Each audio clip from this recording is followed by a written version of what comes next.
Bab 416. Nama, Dewa Perang Surgawi kembali ke kota penulis, Liu Yuetian.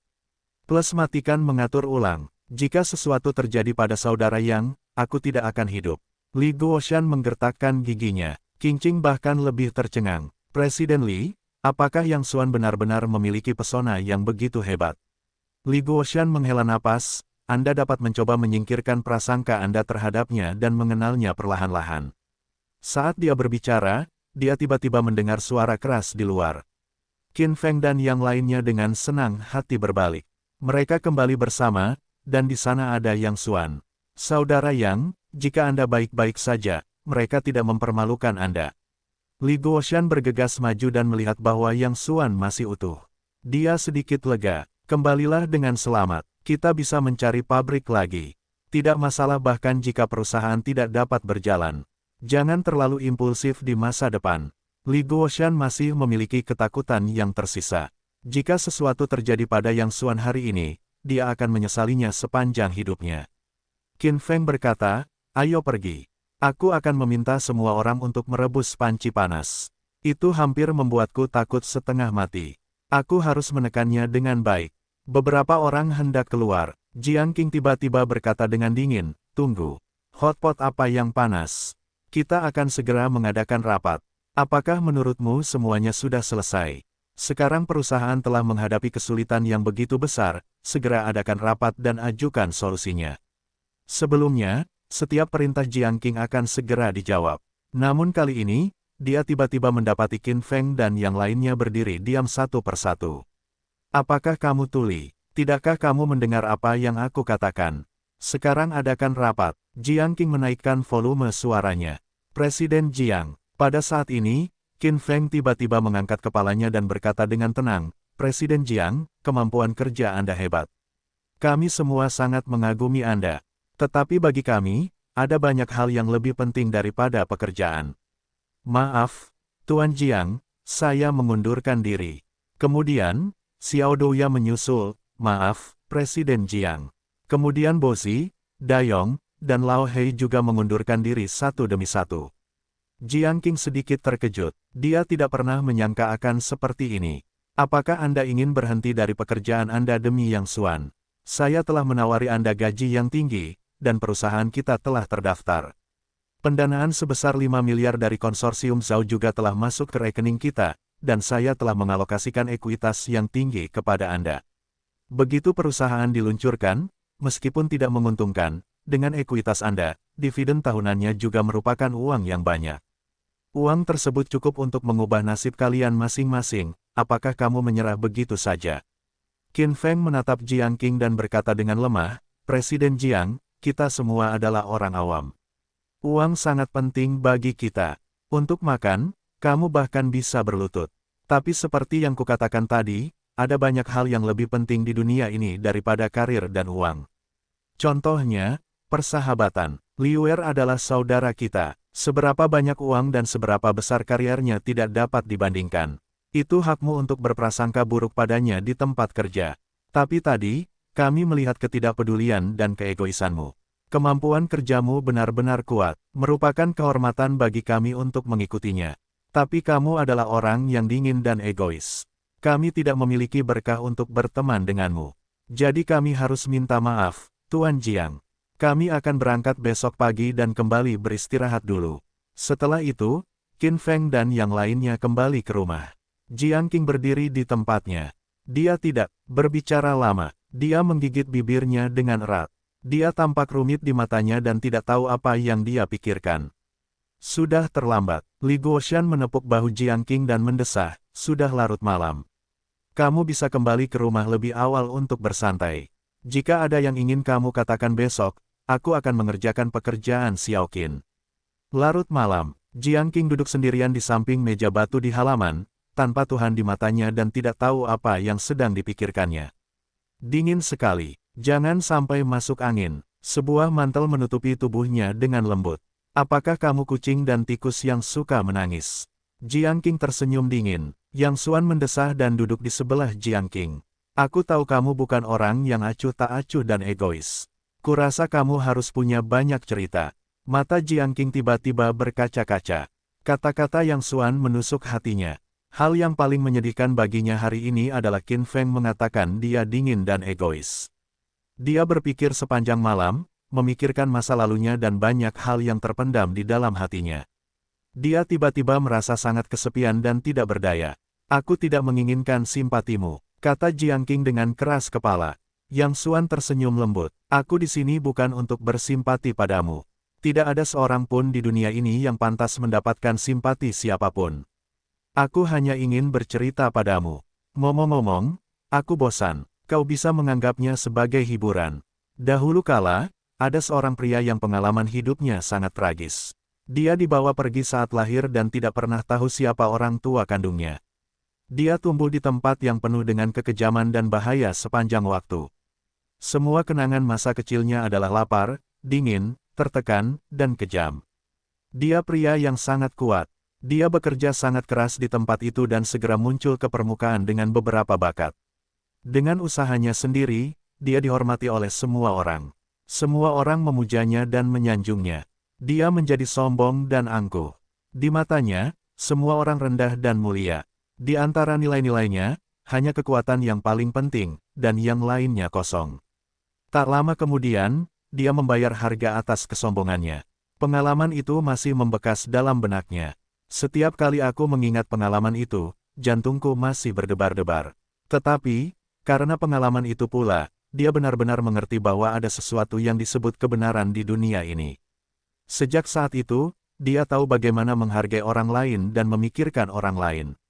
Dia akhirnya mengerti apa yang benar-benar penting ketika orang hidup selamanya. Jadi, orang selalu harus mengalami sesuatu. Jika itu tidak terjadi saat itu, tidak akan ada pengalaman itu. Menurutku, pria itu masih dalam kegelapan. Dia terus bermain dengan arogan setiap hari dan menghabiskan hidupnya sendirian. Apa yang dikatakan Yang Xuan sebenarnya adalah masa lalunya sendiri. Dulu dia juga pria yang dingin dan egois. Setelah bencana yang hampir menghancurkan, dia memahami kehangatan dunia dan tahu bahwa ada sesuatu yang disebut kebenaran di dunia ini. Hal semacam ini berada di atas segalanya. Kamu juga yatim piatu. Jiang Qing menoleh untuk melihat Yang Xuan. Dia tidak bodoh. Dia bisa mendengar bahwa Yang Xuan pasti akan menceritakan kisahnya sendiri. Dia tidak menyangka bahwa pria yang sangat menyebalkan ini memiliki masa lalu yang begitu kaya. Yang Xuan berkata sambil tersenyum pahit, sejak lahir sampai sekarang, aku tidak tahu seperti apa rupa orang tua kandungku. Apakah kalian juga sama? Jiang Qing menghela napas, aku lebih beruntung darimu. Setidaknya aku pernah melihat mereka.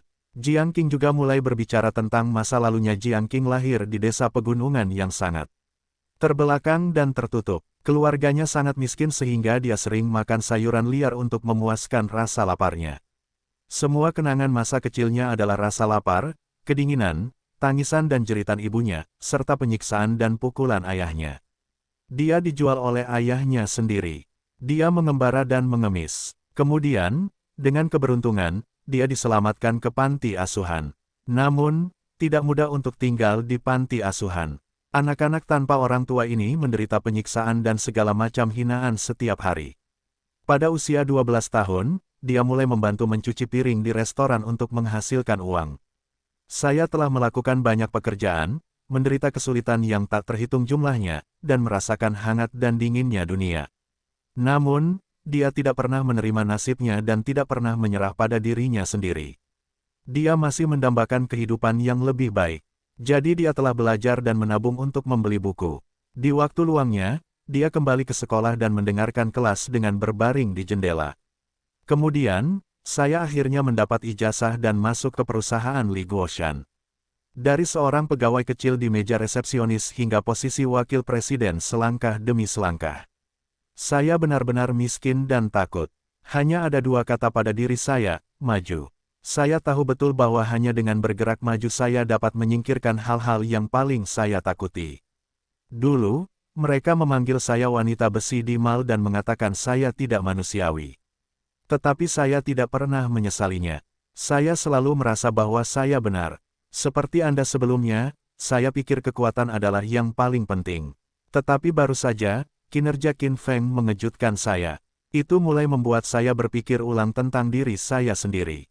Saya berpikir, jika itu saya hari ini, apakah seseorang akan menyerahkan segalanya untuk saya? Saya rasa tidak. Tiba-tiba saya menyadari bahwa saya tidak punya teman. Untuk pertama kalinya, saya merasa bahwa saya benar-benar gagal. Qin Feng benar. Saya benar-benar orang yang sangat dingin dan egois. Saya terutama membenci diri saya sendiri sekarang. Mata Jiang Qing dipenuhi air mata dan suasana hatinya tidak dapat dikendalikan lagi. Yang Xuan menghela napas dan menyerahkan tisu.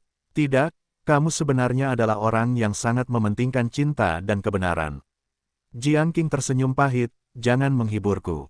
Aku tidak menghiburmu. Yang Xuan berkata, jika kamu tidak menghargai cinta dan kebenaran, kamu tidak akan datang jauh-jauh kali ini untuk menyerahkan gaji tinggi di luar negeri demi membantu Li Guoshan. Dari sudut pandang ini saja, kamu adalah orang yang sangat setia. Kamu biasanya menunjukkan ketidakpedulian dan kekuatan, yang sebenarnya hanyalah penyamaran atau semacam perlindungan diri. Karena pengalaman pertumbuhanmu yang istimewa, kamu memiliki rasa kurang aman yang besar di hatimu. Kamu hanya ingin melindungi atau menutupi dirimu sendiri dengan cara ini. Tetapi tidak dapat dipungkiri bahwa kamu benar-benar orang yang peduli dengan cinta, tetapi seringkali, kamu tidak tahu bagaimana mengungkapkannya.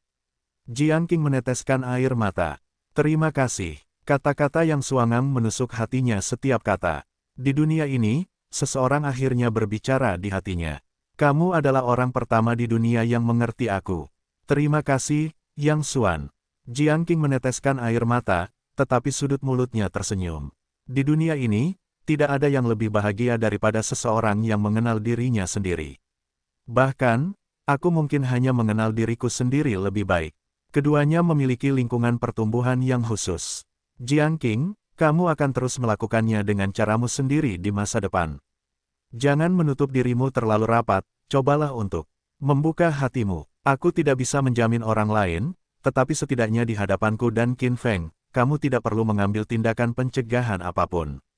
Kita semua sangat sederhana. Jika kamu menggali hati dan paru-parumu untukku, aku juga akan menggali hati dan paru-paruku. Di masa depan, kita tidak hanya menjadi mitra kerja, tetapi juga teman. Karena kita berteman, kita harus setia. Apapun yang terjadi, kita akan selalu menjadi belalang yang berada di tali yang sama, berbagi suka dan duka, suka dan duka. Yang Xuan mengambil sehelai rumput ekor anjing dan menyerahkannya kepada Jiang Qing sambil tersenyum. Aku tidak tahu mengapa kamu menyukai benda ini. Sebenarnya, aku juga menyukai rumput ekor anjing. Benda ini ulet dan mudah beradaptasi dalam kehidupan. Ia dapat tumbuh di lingkungan apapun, sombong dan keras kepala. Jiang Qing mengambil alih rumput ekor anjing yang diserahkan oleh Yang Xuan dan tersenyum serta menangis. Di dunia ini, akhirnya ada yang memahaminya. Itulah sebabnya ia menyukai rumput ekor anjing. Apakah kita sekarang berteman? Jiang Qing bertanya dengan hati-hati. Baiklah, bukan hanya aku, tetapi juga Qin Feng dan mereka. Mulai saat itu, kita akan menjadi teman baik seumur hidup. Terima kasih. Ini pertama kalinya aku berteman ketika aku sudah setua ini, kata Jiang Qing, dan secercah kesedihan melintas di matanya. Tetapi temanku, aku mungkin telah mengecewakanmu. Aku tidak tahu berapa lama aku bisa bertahan. Situasi di sini lebih rumit dari yang kukira. Jiang Qing memikirkan pabrik itu lagi. Kekuatan kamar dagang Runbang begitu kuat sehingga dia bahkan tidak memiliki kesempatan untuk bernapas. Pokoknya, aku tidak peduli. Kami menunggumu untuk membuat kami kaya. Aku tidak mengerti perusahaan itu. Aku hanya seorang pengemudi tua. Aku akan menyerahkannya padamu tentang rekonstruksi pabrik. Yang Xuan berkata, mengambil sepotong informasi darinya dan menyerahkannya. Apa ini? Jiang Qing dengan bingung membuka data tersebut. Tepat setelah melihatnya, dia tiba-tiba membuka mulutnya. Kau yang menghancurkan pabrik. Jiang Qing merasa sangat tidak percaya. Kalau tidak, Yang Xuan mengangkat bahu dan berkata, kami setuju. Jika aku tidak bisa menghapusnya, aku harus dipecat olehmu. Aku tidak mau pergi karena aku makan enak dan hidup enak di sini. Bagaimana kau melakukannya? Jiang Qing masih merasa tidak mengerti. Mereka tersentuh olehku ketika mereka tahu dengan emosi dan tersentuh dengan akal sehat. Yang Xuan tersenyum dan berkata, ngomong-ngomong, pergi dan periksa rekeningmu. Deposit 10 juta sudah dikembalikan. Jiang Qing buru-buru berkata, aku akan menagih saldo sekarang. Tidak, saldo sudah diberikan. Yang Xuan berkata, sudah. Jiang Qing bertanya-tanya, tetapi hanya Presiden Li dan aku yang tahu kata sandi rekening itu. Bagaimana kau memberikannya? Uang tunai. Yang Xuan berkata sambil tersenyum, dia yang pertama kali melanggar kontrak dan melakukan banyak hal yang meragukan. Aku menangkapnya. Pria itu menjual pabrik itu kepada kita dengan harga 1 yuan. Biarkan aku merahasiakannya. 1 dolar. Jiang Qing merasa sedikit pusing dan curiga bahwa dia sedang bermimpi. Dia bahkan mencubit lengannya. Kresek. Pada saat ini, Yang Xuan tiba-tiba mengatupkan mulutnya dan dengan cepat mencium bibir Jiang Qing. Dasar bajingan, apa yang kau lakukan? Jiang Qing menamparkan Yang Xuan dengan marah. Yang Xuan Ling menghindar dengan cekatan dan berkata sambil tersenyum, baiklah, jika aku menang, kau harus membiarkanku menciummu. Baiklah, hari ini strawberry. Setelah itu, ia menyenandungkan sebuah lagu kecil dan berjalan santai menuju kamarnya. Bajingan, Jiang Qing menghentakkan kakinya dengan marah, tetapi itu aneh. Kali ini, ia tiba-tiba merasakan jantungnya berdetak lebih cepat keesokan harinya. Jiang Qing berinisiatif untuk mencari Qin Feng dan yang lainnya dan meminta maaf atas apa yang terjadi kemarin. Qin Feng dan yang lainnya juga memaafkan Jiang Qing. Pabrik berhasil dimenangkan, dan Jiang Qing memulai perbaikan drastis tanpa penundaan. Dia sekali lagi menunjukkan kemampuannya yang luar biasa. Lokasi konstruksi dimulai dalam shift 24 jam tanpa henti sejenak. Jiang Qing sendiri berjongkok di lokasi konstruksi, tidur kurang dari 3 jam sehari. Qin Feng dan yang lainnya sangat bersemangat. Semua orang memainkan hidupnya dan bekerja. Hanya dalam 1 minggu, transformasi pabrik selesai, dan kecepatan ini pasti dapat ditulis ke dalam buku teks. Kecepatannya begitu cepat sehingga bahkan Zhang Weitao tidak bereaksi sampai transformasi pabrik selesai. Wu Dayong, bajingan, bagaimana kamu bisa bernyanyi? Zhang Weitao langsung menutup telepon. Setelah menerima berita bahwa rekonstruksi pabrik telah selesai, dia menelepon Wu Dayong untuk pertama kalinya. Tetapi dia tidak dapat tersambung. Setelah beberapa penyelidikan, dia sampai pada kesimpulan yang tak terbayangkan. Wu Dayong dan adik-adiknya telah meninggalkan Yunnan Selatan sejak lama. Keberadaan mereka tidak diketahui dan menghilang tanpa jejak. Yang lebih menyebalkan adalah Wu Dayong tahu bahwa Zhang Weitao pasti mencarinya di belakangnya, dan secara khusus menulis catatan untuk adik laki-lakinya yang tidak pergi. Ketika Zhang Weitao menemukan adik laki-lakinya, dia melihat catatan itu. Hanya ada 4 kata di dalamnya, jaga dirimu sendiri. Kegilaan macam apa yang dihisap Wu Dayong? Zhang Weitao sangat marah sehingga dia menendangnya di atas meja teh. Dia adalah sesuatu yang membuatku menjaga diriku sendiri. Jika dia berani kembali ke Yunnan Selatan, aku akan membuatnya pergi. Sebenarnya, Zhang Weitao benar-benar salah paham terhadap Wu Dayong. Wu Dayong sangat baik untuk Zhang Weitao. Hanya saja Zhang Weitao tidak mengerti niat baik Wu Dayong. Kalau tidak, dia harus berakhir di masa depan, dan dia tidak akan begitu sengsara. Jangan bilang bahwa Li Guoshan adalah sampah di depanmu. Han Suemei juga sangat marah dan kehilangan kesabarannya terhadap Zhang Weitao. Sekarang sudah beres. Perusahaan juga sudah terdaftar dan ruang bersalin sudah beres. Apa kau ingin menunggu sampai dia bangun lagi dan kencing di kepalamu? Pop, Zhang Weitao menamparkan wajah Han Suemei. Diam, apa yang kau lakukan dan beri aku nasihat. Zhang Weitao menunjuk hidung Han Suemei dan berkata dengan marah, kau anjing sialan di mataku, kau tahu. Dulu aku terbiasa denganmu karena kau berguna. Sekarang kita punya teknologi inti, apakah Anda pikir Anda masih punya modal? Aku katakan padamu, satu-satunya modalmu sekarang adalah kemampuanmu untuk melayani orang. Jika kau lebih memahamiku, aku akan terus membiarkanmu menjalani kehidupan yang baik, jika tidak, aku akan menjemputmu dan menendangmu keluar sekarang. Saudara Tao, aku minta maaf karena aku salah. Tolong jangan mengusirku. Han Suemei langsung ketakutan. Dalam beberapa tahun terakhir, karena dia berharga, Zhang Weitao telah memeluknya. Untuk waktu yang lama, dia telah melupakan siapa dirinya. Sekarang dia bereaksi bahwa jika dia meninggalkan Zhang Weitao, dia tidak akan menjadi apa-apa. Berlututlah dan kibaskan ekormu. Perintah Zhang Weitao. Han Suemei dengan cepat berlutut di tanah dan mulai mengibaskan ekornya. Itu benar, Zhang Weitao tersenyum puas. Selama kamu memperlakukanku seperti anjing, aku tidak akan memperlakukanmu dengan buruk. Kemudian dia mengeluarkan ponselnya dan mulai menelepon, Saudara Feng, ini Weitao.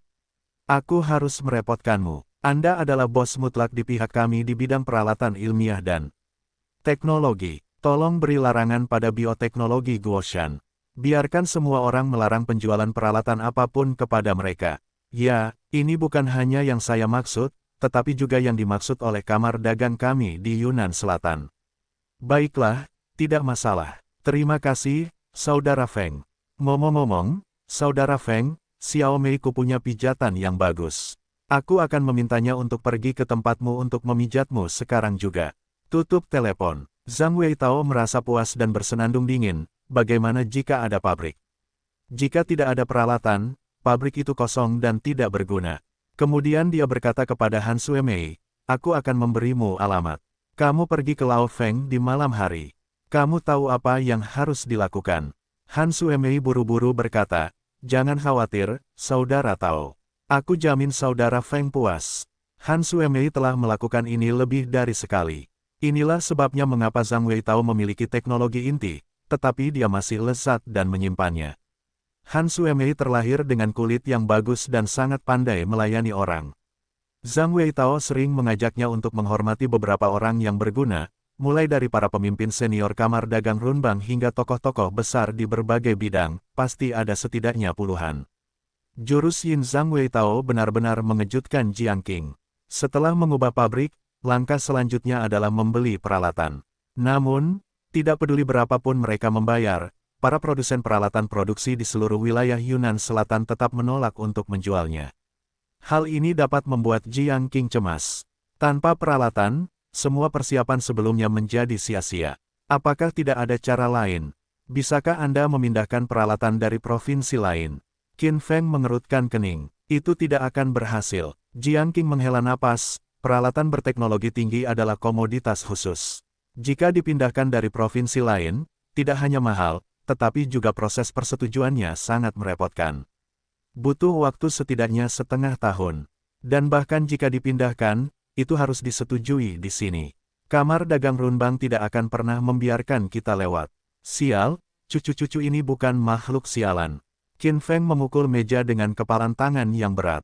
Tetapi kemarahan adalah kemarahan, dan setumpuk peralatan itu tidak akan jatuh dari langit karena kemarahan. Atau, lebih baik kita menyerah. Li Guoshan mengucapkan kalimat ini dengan susah payah. Terlalu sulit untuk bangkit lagi. Sepanjang jalan, setiap langkah tersandung. Saraf Li Guoshan benar-benar tidak bisa patah. Dia tahu betul bahwa semua ini karena dia. Serahkan padaku. Sambil mendesah panjang, Jiang Qing mengeluarkan telepon dan keluar. Setelah beberapa saat, Jiang Qing kembali. Saya memesan sejumlah peralatan dari luar negeri. Perintah Gaote akan segera mengirimkan peralatan itu. Sial, Presiden Fang, Anda terlalu hebat. Presiden Fang, Anda adalah idola saya.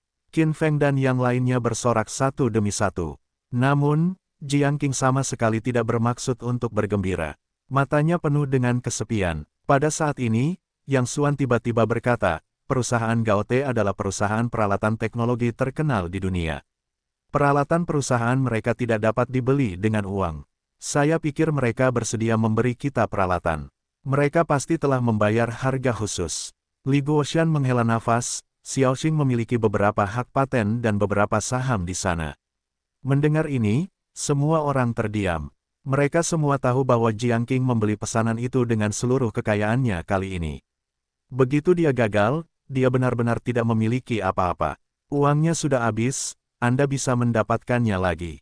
Jiang Qing menatap orang-orang itu, tetapi Anda sangat percaya kepada saya. Jika saya tidak melakukan sesuatu dengan baik, saya akan mengasihani teman saya. Menurut saya, mengasihani teman-teman Anda jauh lebih serius daripada kehilangan semua kekayaan Anda. Qin Feng dan yang lainnya terharu dan berkata bahwa selama mereka dapat menghirup kehidupan ini, mereka akan melakukannya sampai akhir. Butuh beberapa hari lagi untuk mengirim peralatan dari luar negeri.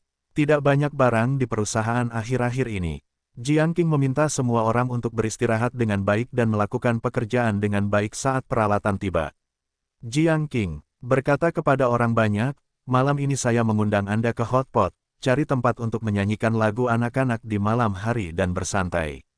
Presiden Jiang sangat hebat. Berbaring di palung, kalian akhirnya bisa bersantai. Qin Feng dan yang lainnya bersorak. Yang Xuan tiba-tiba berkata, aku tidak akan pergi. Kamu bisa bermain nanti. Aku akan pergi ke bandara nanti dan kembali ke Nanjiang selama beberapa hari. Aku belum melihat menantu perempuanku selama beberapa hari. Jiang Qing mengangguk dan berkata, baiklah, kamu pergi, tetapi kamu harus kembali sebelum peralatan tiba. Apa yang baru saja kamu katakan? Kamu sudah menikah. Qin Feng mengambil alih pembicaraan, bukankah begitu, dan istri putra keenam kita adalah wanita paling cantik di Nanjiang. Mereka telah menikah selama hampir 3 tahun. Presiden Jiang, ada apa denganmu? Oh, tidak apa-apa. Entah mengapa, ketika Jiang Qing mendengar berita itu, dia tiba-tiba merasa sedikit kesal di dalam hatinya. Pergilah bermain sendiri nanti. Biayanya ditanggung perusahaan. Aku agak tidak nyaman, jadi aku tidak akan pergi. Kemudian dia bangkit dan kembali ke kamarnya. Yang Xuan menambahkan, ada apa denganmu? Apakah kamu ingin aku memeriksa denyut nadimu? Kembalilah dan rasakan denyut nadi menantu perempuanmu. Jiang Qing menjawab dengan galak dan kembali ke kamar tanpa menoleh ke belakang. Dengan kebajikan ini, kamu bisa menikahi menantu perempuan. Jiang Qing marah, pasti jelek, sejelek apa dia, atau seperti dia, gadis mana yang mau menikah. Jiang Qing terkurung di dalam kamar, berbicara sendiri dan mengeluh. Namun, tiba-tiba aku merasa ada yang salah. Istri macam apa yang dinikahi pria itu? Sepertinya itu bukan urusannya, bukan. Yang Xuan kembali ke Nanjiang. Sunan secara pribadi menyetir ke bandara untuk mengambil pesawat. Pasangan itu tidak bertemu selama beberapa hari. Setelah bertemu, mereka berpelukan erat. Menantu perempuan, aku ingin mati.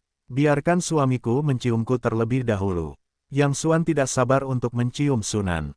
Ayolah, ada begitu banyak. Sunan mendorong pria ini dengan tidak senang. Ini bandara, ada orang-orang yang datang dan pergi di sebelahnya, aku akan membicarakan tentang pulang nanti. Mereka tidak bertemu selama lebih dari 10 hari. Tentu saja, mereka banyak bicara. Bagaimana kabarmu di Yunnan Selatan? Apakah sangat sulit? Sunan menatap Yang Xuan seolah-olah dia mulai muram. Dia tidak bisa menahan perasaan tertekan. Dia pikir Yang Xuan sedang menderita di sana. Yah, agak sulit untuk memulai bisnis dengan beberapa teman. Aku bahkan tidak bisa tidur nyenyak setiap hari. Yang Xuan sengaja mengatakan bahwa dia menyedihkan. Sebenarnya, dia basah kuyup di sana dan menjadi sedikit lebih gelap karena matahari di sana. Alasannya adalah Sunan dapat mengatakan dia sedang sibuk ketika dia mengirim pesan atau meneleponnya di masa mendatang. Tidak nyaman untuk kembali tepat waktu. Yang lebih penting, dia terutama suka melihat Sunan mencintai dirinya sendiri. Sunan berkata dengan sedih, jika kamu benar-benar tidak bisa, kembalilah. Perusahaan telah berkembang dengan baik baru-baru ini. Tidak apa-apa untuk tetap diam. Haha, saya juga termotivasi oleh diri sendiri. Saya bekerja lebih keras. Saya juga ingin berkarir melalui usaha saya sendiri. Yang Xuan menjawab sambil tersenyum. Sunan merasa sangat senang. Kamu semakin berubah sekarang. Beri pujian, tetapi kamu harus jujur di luar. Jika kamu berani melakukan sesuatu yang membuatku menyesal, hati-hati aku akan memotongmu. Saat dia berbicara, Sunan juga membuat split ke bawah dengan satu telapak tangan. Yang Xuan gemetar dan secara naluriah mengulurkan tangannya untuk menutupinya. Aku merasa bersalah ketika memikirkan hal-hal yang telah mengolok-olok Suni akhir-akhir ini. Di malam hari, Yang Xuan telah berencana untuk mengobrol dengan Sunan, tetapi Sunan sedikit menyesal dan berkata bahwa dia harus keluar malam ini. Mengapa begitu larut? Yang Xuan berkata dengan sedih, kita sudah tidak bertemu selama berhari-hari. Jika kita tidak terburu-buru, kita akan melakukannya besok. Aku benar-benar minta maaf. Ada pertandingan yang sangat penting malam ini. Ini timku sendiri. Aku harus berpartisipasi. Sunan meminta maaf. Pertandingan timmu. Yang Xuan bertanya-tanya, bukankah kamu suka bersosialisasi sebelumnya? Ada yang salah dengan itu. Meskipun Sunan adalah seorang pengusaha, dia jarang bersosialisasi di luar. Dia dan Sumei memiliki pembagian kerja yang jelas, dan Sunan terutama bertanggung jawab atas manajemen dan desain internal. Bisnis dan penjangkauan mudah, dan Sumei bertanggung jawab untuk itu. Menurut karakteristik dan kekuatan kepribadian mereka sendiri, kedua orang itu membagi pekerjaan satu sama lain, dan perusahaan juga berjalan dengan lancar. Jadi Yang Xuan merasa sangat aneh ketika dia mendengar bahwa Sunan telah menyelenggarakan permainan di malam hari. Sunan berkata, ini bukan masalah perusahaan. Saya mengadakan makan malam amal besok malam dan berharap dapat mengundang lebih banyak orang untuk hadir. Ada beberapa tamu penting hari ini. Saya mempercayakan banyak hubungan untuk mengundang mereka, jadi saya harus pergi. Makan malam amal. Yang Xuan tertegun, menepuk dahinya dan berkata, bagaimana saya bisa melupakan ini, menantu perempuan, mengapa Anda tidak menyapa saya terlebih dahulu? Beberapa waktu yang lalu, Yang Xuan merasa simpati khusus untuk orang-orang yang berjuang di bagian bawah masyarakat karena kalkun kecil itu. Berdiskusi saja dengan Sunan dan mendirikan yayasan khusus untuk amal. Karena terlalu banyak hal yang tertinggal, Yang Xuan melupakan janggut ini. Namun, Sunan menyimpannya dalam benaknya. Sekarang perusahaan mulai terbentuk, dia mulai melakukannya. Kalau begitu, aku akan pergi bersamamu. Yang Xuan berkata, aku sudah menyebutkannya, dan aku punya kewajiban untuk berpartisipasi. Sunan berpikir sejenak dan berkata, baiklah, tetapi tamu yang datang hari ini lebih penting. Kamu harus menahan amarahmu nanti. Yang Xuan berkata sambil tersenyum, aku bukan monster. Jangan khawatir, saya orang yang terukur. Selama Anda tidak menginjak-injak batas saya, mudah untuk mengatakan hal lain. Keduanya datang bersama ke sebuah restoran mewah dengan dekorasi klasik di distrik timur. Restoran itu menempati area kecil dan memiliki halaman kecil, tetapi dekorasinya sangat indah dan antik. Yang Xuan langsung menyukainya begitu memasuki pintu. Ketika mereka tiba di ruang pribadi, para tamu belum datang. Yang Xuan berkata, ada apa? Apakah kita datang lebih awal? Sunan bertanya-tanya, tidak, ini sudah waktunya. Sambil berbicara, dia memutar nomor telepon dan keluar, hai, Tuan Du, kapan Anda datang? Apakah Anda sedang berbelanja? Oh, oke, Tuan Du, tolong cepatlah, karena, tidak, saya hanya merasa sedikit terlambat. Tidak apa-apa. Tuan Du, Anda pergi dulu. Kami akan menunggu saja. Ketika dia menutup telepon, Yang Xuan mengerutkan kening dan bertanya, ada apa? Mereka pergi berbelanja. Sunan berkata dengan enggan, mereka sedang berbelanja di lapangan Tiancheng dan berkata akan kembali lagi nanti. Mengapa orang-orang ini begitu tidak sopan? Yang Xuan marah begitu mendengarnya. Terlalu banyak untuk membuat janji dan pergi berbelanja. Sunan menghela napas, tidak mungkin. Presiden Du adalah seorang VIP. Dia harus mendukung acara makan malam amal besok. Yang Xuan mengerutkan kening, mengeluarkan ponselnya dan mengirim pesan kepada Liu. Isi pesannya hanya satu kalimat, lapangan Tiancheng tutup lebih awal malam ini. Aku sudah menutup mal, mari kita lihat bagaimana keadaanmu. Apa asal-usul pria bermarga Du itu? Mengapa kamu belum pernah mendengarnya sebelumnya? Yang Xuan bertanya dengan rasa ingin tahu. Sunan berkata, Presiden Du seusia denganku. Namanya Du Qianqian. Dia adalah putri Du Guofeng. Du Guofeng adalah orang pertama yang bekerja di bidang keuangan di Nanjiang. Dia melakukan banyak bisnis. Di puncak ketenaran, bahkan grup Tiancheng saat ini tidak dapat mengejarnya. Kemudian, mereka memindahkan pusat bisnis mereka ke selatan Sungai Yangtze. Mereka jarang kembali ke sini dan perlahan-lahan menghilang dari pandangan orang-orang. Tetapi mereka telah berkembang dengan sangat baik di Jiangnan dan sangat dihargai oleh keluarga Xiao di Jiangnan. Kali ini saya juga mempercayakan banyak hubungan untuk mengundang putri Du Guofeng, Du Qianqian. Saya harus mengandalkannya untuk mengadakan makan malam amal besok malam. Makan malam amal bisa berbeda dengan makan malam biasa. Orang yang datang ke makan malam semacam ini harus menyumbangkan uang sungguhan. Sederhananya, jika Anda menghadiri makan malam amal, Anda harus menjadi selebriti, atau makan malam itu akan menjadi bahan tertawaan. Meskipun Sunan juga presiden perusahaan, energinya jauh dari cukup untuk mendukung makan malam amal sendirian. Jadi dia harus mencari seseorang yang bisa menjaga tempat itu. Du Qianxian adalah putri kesayangan Du Guofeng. Selama dia bersedia membantu, makan malam besok akan sangat sukses. Sunan kemudian berkata, saya belum pernah berhubungan dengannya. Saya hanya mendengar bahwa dia memiliki selera yang tinggi, jadi dia memilih tempat ini. Bagaimana menurut Anda? Yang Xuan mengangguk dan berkata, tempat ini sangat bagus. Meskipun tidak semewah restoran besar, tempat ini menunjukkan keanggunan.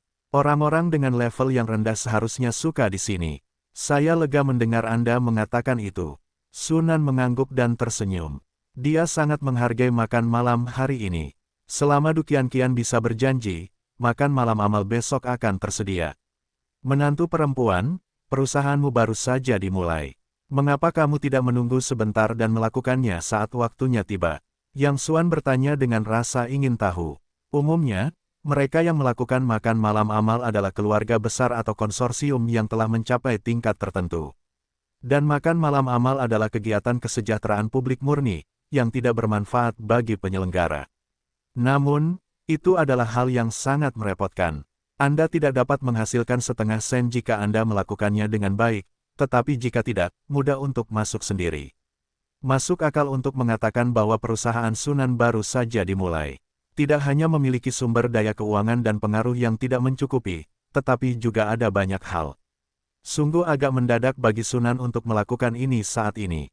Sunan mendesah pelan, sejak Anda memberitahu saya hal-hal itu terakhir kali, saya selalu sangat peduli dengan orang-orang di daerah miskin. Saya membaca beberapa informasi terperinci dan secara pribadi pergi ke banyak daerah miskin. Orang-orang Anda benar-benar getir. Setiap kali saya memikirkan orang-orang yang bahkan tidak bisa makan cukup, saya merasa sangat tidak nyaman.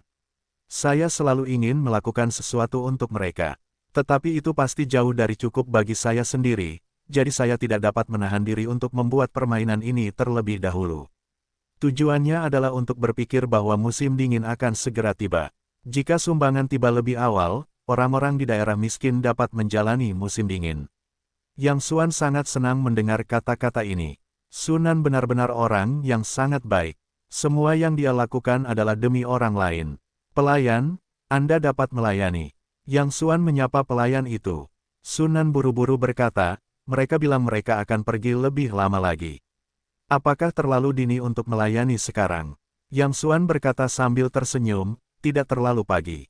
Tepat sekali, mereka seharusnya segera tiba. Sambil berbicara, terdengar suara langkah kaki di luar. Dikelilingi oleh beberapa pria dan wanita berpakaian Cina, seorang wanita muda kurus berusia 20-an masuk. Wanita ini memiliki merek terkenal. Harganya jutaan untuk sebuah kalung saja. Dia mengenakan kacamata hitam besar di hidungnya dan dagunya tinggi. Sepertinya dia tumbuh dengan dipeluk orang sejak kecil. Orang-orang di sebelahnya yang mengenakan pakaian Cina semuanya adalah pengusaha kaya di Nanjiang. Setelah mendengar bahwa Dukian Qian datang ke Nanjiang, mereka semua berpikir untuk menjadi pelayan kecil. Halo, Tuan Du, Anda lelah. Duduklah dan minumlah secangkir teh. Sunan segera bangkit untuk menyapa. Dukian Qian tidak melihat Sunan. Dia duduk di kursinya dan mengeluh, alun-alun Tiancheng gila hari ini. Baru pukul beberapa, sudah tutup. Aku belum bersenang-senang. Seorang pengusaha lokal kaya yang mengenakan kemeja di dekatnya dengan cepat menyanjung. Jangan marah, Nona Du. Mereka tentu tidak tahu Anda ada di sini. Jika mereka tahu Anda ada di sana beberapa hari yang lalu, mereka harus buka sepanjang malam selama 24 jam. Seseorang di dekatnya segera setuju, itulah, grup Tiancheng adalah kentut. Nona Du dapat berbelanja di sana untuk memberi mereka muka. Saya telah melihat bahwa grup Tiancheng tidak enak dipandang. Saya benar-benar tidak tahu berapa berat badan saya. Dibandingkan dengan Nona Du, itu adalah katak di dasar sumur. Orang-orang yang berbicara ini semuanya adalah pengusaha kaya di Nanjiang. Mereka ingin berlutut di tanah dan menyembah Dukian Qian sebagai ibu baptis mereka. Jika kita dapat mendekati pohon besar Dukian Qian, kita akan berkembang di masa depan. Apakah kamu tidak takut menyebarkan kata-kata ini ke telinga Liu? Yang Xuanxi tidak dapat mendengarkan lagi. Dia terkesan oleh orang-orang ini. Mereka tampaknya hadir di acara berskala besar grup Tiancheng. Saat itu, dia kentut semua jenis pelangi kepada Liu. Kemudian, ketika dia mendapatkan proyek dari Liu, dia sangat gembira. Sekarang lebih baik berbalik dan mengatakan hal-hal buruk tentang grup Tiancheng. Itu juga benar, ketika mereka mendengar kata-kata Yang Xuan, mereka tidak bisa menahan diri untuk tidak diam. Dukian Qian sangat ingin menjilat mereka, tetapi Liu jelas merupakan seseorang yang tidak dapat mereka hina. Siapa kamu? Seorang pria bergegas ke Yang Xuan. Sunan buru-buru berkata, ini suamiku, Yang Xuan. Bohong, ternyata ini adalah saudara nasi lunak yang legendaris. Sekelompok orang segera menundukkan wajah mereka dan berkata, Presiden Su, tidak tahukah kamu hari ini ada acara apa? Mengapa kamu membawa semua orang ke sini? Yang Xuanting ingin marah, tetapi dia ingat bahwa dia berjanji pada Sunan untuk tidak membuat masalah saat dia keluar, jadi dia menyerah. Dan tidak perlu terburu-buru dengan beberapa kutu busuk. Tak lama, kemudian hidangan pun siap. Sunan berdiri dengan hangat dan memperkenalkan dirinya. Halo, Nona Du, hidangan ini adalah hidangan khas restoran ini. Namanya adalah Tianyu Liu Cai. Keahliannya diwariskan. Cobalah. Seseorang segera meletakkan hidangan itu di mangkuk Du Qianqian. Du Qianqian memasukkan hidangan itu ke dalam mulutnya dan mengunyahnya beberapa kali. Semua orang menatap ekspresi Du Qianqian. Wah, rasanya enak sekali. Du Qianqian berbicara. Sekelompok penyanjung di dekatnya segera memulai pertunjukan mereka. Nona Du benar-benar berselera tinggi. Saya biasanya paling suka hidangan ini. Saya tidak menyangka Nona Du menyukai proses pewarisan ini, yang bukan cita rasa yang bisa dimiliki orang biasa. Konon, kualitas makanan tergantung pada karakter orang. Nona Du memiliki kualitas makanan yang sangat baik. Dia pasti kelas 1 dalam bakat dan karakter. Hei, jangan bilang, waktu pertama kali ke sini, kupikir tempat ini beda. Nona Du, ini enak sekali. Kamu bisa mencicipi lebih banyak. Sekelompok orang bergegas membantu Du Qianqian mengambil sayuran. Melihat postur itu, sepertinya mereka ingin berkelahi. Kurasa mereka tidak berbakti pada ibu mereka. Du Qianqian meletakkan sumpitnya dan mengerutkan kening. Aku tidak makan lagi. Aku sudah terbiasa makan di restoran besar dan tidak suka suasana di sini. Sekelompok orang tercengang. Ledakan. Seseorang langsung menamparkan meja dan menuduh Sunan. Sunan, apa yang kamu lakukan? Tempat ini sangat buruk. Bagaimana kamu bisa membiarkan Nona Du makan di sini? Ya, tempat kumuh seperti ini. Tempat orang-orang Hiks datang. Kamu yang mengatur makan malam di sini. Jika kami tahu itu, kami tidak akan datang ke tempat kumuh seperti ini. Sungguh, apakah ini seleramu? Jangan minta maaf pada Nona Du. Segala macam tuduhan dan makian mengalir deras seperti air pasang. Sunan sangat dirugikan, tetapi dia tidak tahu bagaimana menjelaskannya. Jika kamu tidak makan, segera keluar. Makanan hari ini bukan untukmu. Pada saat ini, sebuah suara samar tiba-tiba terdengar dari samping.